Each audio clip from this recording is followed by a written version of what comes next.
നമസ്കാരം കൂട്ടരെ, രാജേഷ് കുമാറാണ് കൂട്ടരെ. ഇന്നെനിക്ക് സൂപ്പർ പണി കിട്ടി കൂട്ടുകാരെ. അതുകൊണ്ട് ഈ അബദ്ധം ആർക്കും പറ്റരുത്. നിങ്ങൾ സൂക്ഷിച്ചാൽ ദുഃഖിക്കണ്ട. ഊണ് കഴിച്ച് മുട്ടൻ പണി കിട്ടി. അതായത് ഞാനൊരു ഹോട്ടലിൽ, നമുക്ക് ചെറിയ ഹോട്ടലാണ്, ലക്ഷറി ടൈപ്പൊന്നുമല്ല, നമ്മൾ സാധാരണ മനുഷ്യനായതുകൊണ്ട് അങ്ങനെ ഹോട്ടലിൽ കയറിയിട്ട് ഞാനൊരു ഊണ് വാങ്ങിച്ചു. മീൻ ഏതാ ഉള്ളത്? അത് നെമ്മീൻ, അങ്ങനെ നമ്മൾ ചെറിയ മീനൊന്നുമില്ല, ചാള, നെത്തോലി, ചൂര. ചൂര ശരി, ചൂര ഫ്രൈ ആയിക്കോട്ടെ. അത് കഴിച്ചു കൂട്ടുകാരെ. ശരാശരി ഒരു ഊണിന് 70 അല്ലെങ്കിൽ 80, ഫിഷ് ഫ്രൈക്ക് ഒരു 50 അല്ലെങ്കിൽ 60, അതാണ് എൻ്റെ കണക്ക് കൂട്ടലായിരുന്നു. അങ്ങനെ ഇത് കഴിച്ചും പോയി. കഴിച്ചിട്ട് ബില്ല് വന്നപ്പോൾ 250 രൂപ. ശരാശരി ഒരു പാവപ്പെട്ട മനുഷ്യൻ 250 രൂപയ്ക്ക് ഊണ്. എനിക്ക് തോന്നുന്നു ഊണിന് 100, ഫിഷ് ഫ്രൈക്ക് 150. ഇനി സ്വർണ്ണ മത്സ്യം വച്ചിട്ട് അവൻ പൊരിച്ച് തന്നോന്ന് എനിക്കറിയില്ല. 250 രൂപ.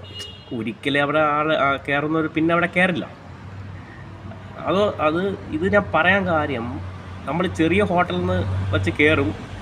അതായത് നമ്മളെ ക്യാഷ് ഉണ്ടോ ഇല്ലെന്ന് കൺഫേം ചെയ്തിട്ട് വേണം കയറാൻ. ഇപ്പോഴത്തെ കാലത്ത് ആരും വില ചോദിക്കില്ല. ഞാനൊക്കെ ആണെങ്കിൽ പേഴ്സിൽ നോക്കും, ഇത്ര എമൗണ്ട് ഉണ്ട്, അത് നോക്കിയിട്ട് സാധാരണ ഞാൻ കഴിക്കത്തുള്ളൂ. പക്ഷേ ഇത് ഞാൻ ചോദിച്ചില്ല. ചെറിയ ഹോട്ടലല്ലേ, വലിയ എമൗണ്ടൊന്നും ആവില്ലെന്ന് വിചാരിച്ചിട്ടാണ് കയറിയത്. അതായത് ഞാൻ പറഞ്ഞു വരുന്നത്, നമ്മൾ വില ചോദിക്കുക. കാര്യം അന്ന് എൻ്റെ കയ്യിൽ എനിക്ക് തോന്നുന്നത് 10-200 എന്തുകൊണ്ടോ ഉണ്ടായിരുന്നുള്ളൂ. പിന്നെ ഞാൻ അവിടെ നിന്ന് കടം പറയാൻ പറ്റും, മോശമല്ലേ? അങ്ങനെ എൻ്റെ ഒരു സുഹൃത്തിൻ്റെ അടുത്ത് പറഞ്ഞ് ക്യാഷ് അയച്ചിട്ടാണ് ഞാൻ അവിടെ പേ ചെയ്തത്. നിങ്ങൾ ക്യാഷ് വാങ്ങിച്ചോ, ഇങ്ങനെ എന്തിനാണ് ഈ അറുത്ത് വാങ്ങിക്കണത്? ഞാൻ വേറെ ഒന്നും മിണ്ടാൻ പോയില്ല. പിന്നെ ആ പരിസരത്തേ ഞാൻ പോയില്ല.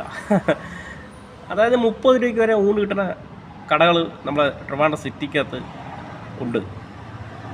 നിങ്ങൾ ക്യാഷ് വാങ്ങിച്ചോ. എന്ന് വെച്ചാൽ ഞാനെന്നുള്ള വ്യക്തിയൊക്കെ പോയി കഴിക്കുന്നത് വളരെ നഷ്ടമാണ്. ഒരു ട്രിപ്പ് ഫസ്റ്റ് ടൈം ഇടുന്ന ചോറും പോലും കഴിക്കില്ല. അങ്ങനെ ഒരു അബദ്ധം പറ്റി കൂട്ടുകാരെ. അപ്പോൾ ഞാൻ പറഞ്ഞു വരുന്നത്, ഇപ്പോൾ എനിക്കൊരു വേറൊരു അബദ്ധം എന്ന് വെച്ചാൽ, ഞാനൊരു മുറുക്കാൻ കട, സാധാരണ ഈ അണ്ണാമ്പഴം ഉണ്ടല്ലോ, അണ്ണാമ്പഴം കഴിച്ചു പോയില്ല. ഇപ്പോൾ എന്ത് ചെയ്യാൻ പറ്റും? 20 രൂപ. എന്ത് പറയാൻ പറ്റും? അങ്ങനെ കുറേ സംഭവങ്ങൾ.